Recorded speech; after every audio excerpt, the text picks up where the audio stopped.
The children from the sky. When the young ones misbehave, escorts children to their grave. Never backtalk, never lie, or he'll drop you from the sky. You've been brainwashed, kids. I can't believe you would willingly sing that in your spare time. Dollar bill? You can buy health and souls. Or you can loot him. No, I don't want that.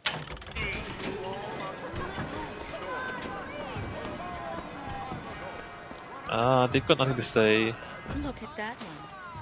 He looks lost.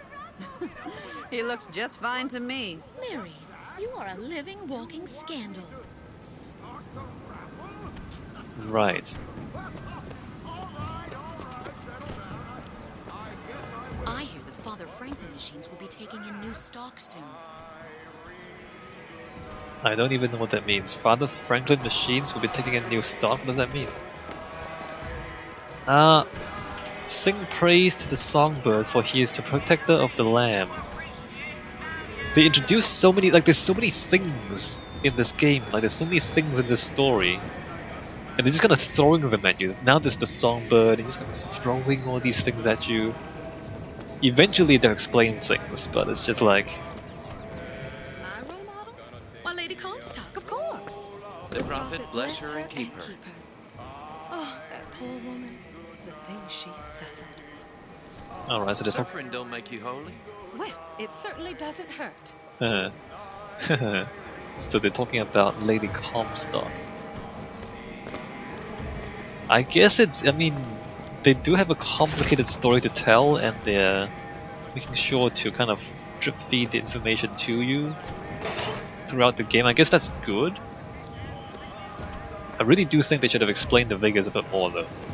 Because, like, this is magic. You have this magic thing in your hands. And there's just no explanation at all. I believe all the prophet's teachings. Some people think that Lady Comstock not only designed the Colombian flag, but sewed every single one of them in existence.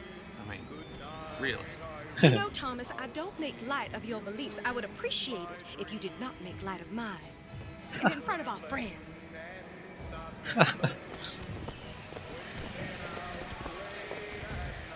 Yeah, so I mean, this game is, I mean, it's Bioshock Infinite. It is I mean, the story doesn't really give you any connection, does it, at this point? At this point, the story doesn't give you any clue that there's any connection with the first two Bioshock games. There's no mention of Rapture. And even though in Rapture there are the plasmids, and the Vigors are pretty much exactly like the plasmids, still, there's no real explanation for what the Vigors are in the game. Wait a minute, balloons? Balloons are plastic, right? And this is 1912. 1912 was a long time before plastic was invented. The balloons I don't think are historically accurate. Because unless they're cloth, no, they can't be cloth balloons. What are they made? Are those plastic balloons? What are they made of?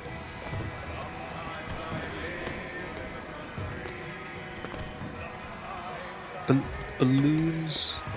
I mean, they've been hot air balloons for a long time, but they're big things that are fabric, right? This little beauty? The whole division got them. If we're gonna flush the Vox out of the Skyline system, we gotta have the best. They got any openings in the group? I'd love to bust some Vox skull. Right. So there's a Skyhawk thing. I'm pretty sure that's not historically accurate, because those are plastic balloons, and plastic was not invented in 1912. I don't think. Should I? Alright, let's take a break. Wikipedia. I'm gonna do this. I'm gonna go to Wikipedia. Balloon? Wikipedia? Come on, let's go. A flexible bag that can be inflated with a gas, or it could be metal, I guess? Oh, rubber balloon was invented by Micro Faraday in 1824. I was completely wrong. I was completely wrong. It was invented in 1824. Really? How, wow, really? Wow, I was completely wrong. So they're rubber balloons. They're not the plastic balloons that we have today. Huh. Air pressure. Alright, well, I was completely wrong. But that... What am I... Oh, the statue. Oh, fascinating. The statue just changed from male to female. It's easy to miss that because you're always looking at the balloons because they're pretty cool, right? But that statue just changed from male to female. And it does make sense later on once you know the story. I don't know though, those balloons are really intricate. Alright, never mind, I was completely wrong about the invention of balloons.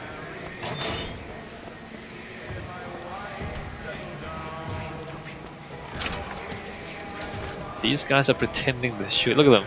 See, when you don't have video games where you can shoot people, you just stand there and pretend to shoot people with your fingers. And this is entertainment. This is what passed for entertainment before we had video games. So instead of playing Call of Duty or something, you did this all day long. Pretty lame, right? You gotta feel sorry for these kids. Lutess? Madam Lutess, I have read all your books on the sciences. Mama says it's not a fit occupation for a lady, but I think she's jealous of our cleverness. Is it true that only you were allowed to visit the girl in the tower? If the lamb is lonely too, I should like to meet her, as we would have much in common. Warmest regards, Constance. Alright, Constance, if you say so. Lutess gave Columbia her wings. Ah, Lutess. What's R for? I forgot her name.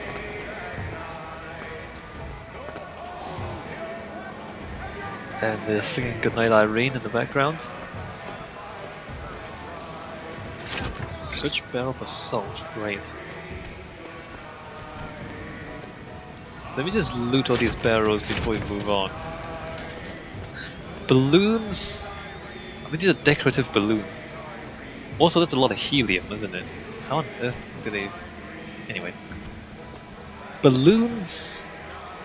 I mean, balloons are symbolic of, you know, levitation and floating, right? So if we kind of consider what themes...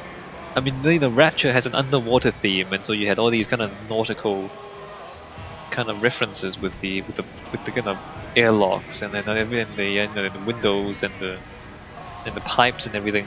If we think about air, if we think about a floating city, what would, you know, fit the motif of floating? Balloons would fit the motif of floating, I guess. What else could they have done to make this a more airy city? Maybe like not as much stone. Maybe if the buildings were not as solid. Maybe more fabric, like more flags and fabrics floating or like kind of flapping in the air. You know, just kind of think of the motif of air and floating. I'm pretty sure they could have done more with Columbia, I feel like. I mean, at the moment it's just like these stone buildings and it's not really all that interesting. Stone buildings, you know what I mean? Like this. Ah, that's the town. It's a town. There's nothing else to it, right? Alright, let's get back to this. AD. You should know the false shepherd by his mark. AD. I'm the false shepherd. Jeremiah Fink wants you to attend the July 6th raffle.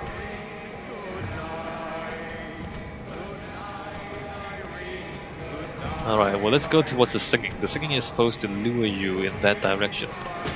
Because that's where you're supposed to go. They just keep singing Goodnight Irene forever and ever.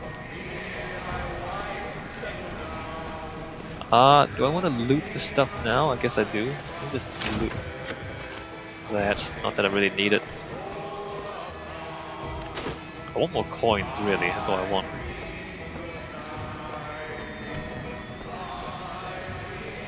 Police do not cross Columbia Police Authority. CPA. Sorry, son, this street is closed. Alright, You best be getting to the raffle. You wouldn't want to miss out. alright.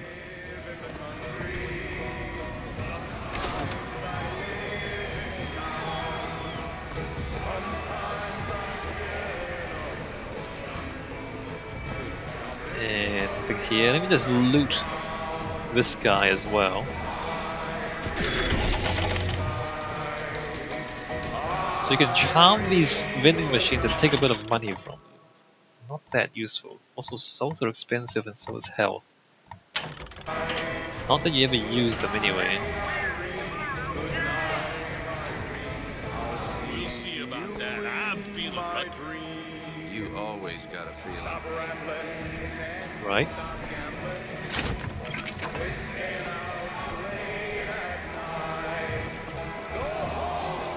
They're really singing.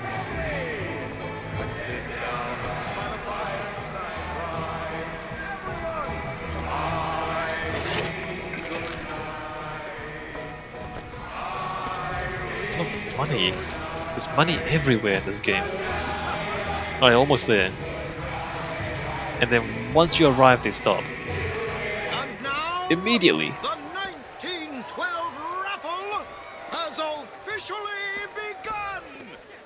Mister! Let me just check for loot. So he says it's begun, but instead of beginning, they wait for you to talk to her. Look, they do nothing. They just sit back and do nothing. Mister! Wouldn't you like a ball? Would I? What does that girl want?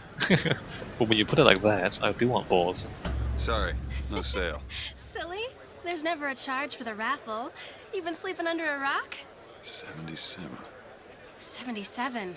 That's a lucky number. I'll be rooting for you. Bring me the bowl! Is that not the prettiest young white girl in all of Columbia? All right then. The winner is number 77! Oh, what do you know? Over here! He's the winner! Number 77, come and claim your prize! Yes. Throw! First throw. Let me just. It was me! It was all me! Please! Please! Suddenly, racism. What are you doing? Come on! Are you gonna throw it? Or are you taking your coffee black these days? What does that mean? I'm the one you want! Oh, looks like we've got a shy one here. So you can throw a couple, throw an We've gotta do something announcer. about that. Time's a wasting, my boy. Why don't you give What if her a I just do throw? nothing? I'm not throwing it. Wait! It's him! Now, where'd you get that brand, boy? Don't you know that makes you the backstabbing snake in the grass false shepherd? And we ain't letting no false shepherd into our flock. Show them what we got planned, boys!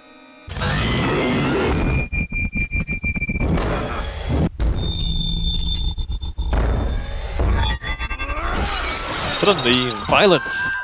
Stop him! Stop him! Press V to melee. Lead our lamb astray! What's going on? Alright. So that was sudden. Oh, I can. Wait a minute. What's going on? Hold V to execute. So all of a sudden racism, and then all of a sudden we're killing dudes. The game literally gives you no preparation for that. Zero preparation. It just throws you straight into it. It's so weird. That is so weird. If you remember the first two Bioshock games, so let's just kind of sit back and review for a moment, because we want to talk about story and gameplay and just kind of how to introduce a game to a player, right? In the first game, you arrive in the bathysphere, and then the splicer kills Johnny outside the bathysphere, and then the splicer attacks the bathysphere runs away. You leave the bathysphere, walk up the stairs, and then the splicer appears again, and then Atlas sends a security bot to chase the splicer away. And then you find the wrench, and then you hit the first guy in the face. So before you are asked to engage in any sort of violence, you already seen someone get killed. You already see a robot fight a splicer. And so the fact that Rapture is a violent place where people get killed has already been introduced to you. And so then when you pick up the wrench and you start hitting people in the face, it's like, okay, this is how this world works. You know, this city is a violent city, so if I want to survive here, I have to do the same thing. So the game kind of introduces you to the violence before asking you to participate in the violence. In Bioshock 2, let me just try to remember that. I'm pretty sure there's a similar thing where you walk through the baths and then you see a splicer get shot in the back as she's trying to run away. And then you start using your drill to hit the other. Actually, do you, or is it later on? And then the little sister you find the plasmid. The little sister sees you, and then the little sister is kidnapped by the big sister. And then you go back out, and then you start fighting splicers. So again, like the kidnapping, the shooting in the back. So the game kind of introduces this world, this violent world to you before asking you to become a violent person. Whereas here, all of a sudden, like, up until this point, it's just a completely peaceful city, right? Like, you're just here kind of having a raffle, enjoying yourself, enjoying the fair, and then all of a sudden, there's blood everywhere and you're fighting for your life. It's just so sudden, like there's no preparation at all. You see how that is? And I don't know if that's good or I don't think that's, I'm not sure that's good. I mean, I guess I can see they're trying to kind of emphasize the contradictions and emphasize the difference between what is presented, which is this illusion of this heavenly place up in the clouds, the city of Columbia, and the reality, which is this kind of racism, this underlying racism and the violence. And if you were paying attention, all the people we've seen up to this point are white people, are really, really white people. And then suddenly the racism, suddenly the violence. I don't know though, it just feels like I can see what they're trying to do. It just feels really sudden.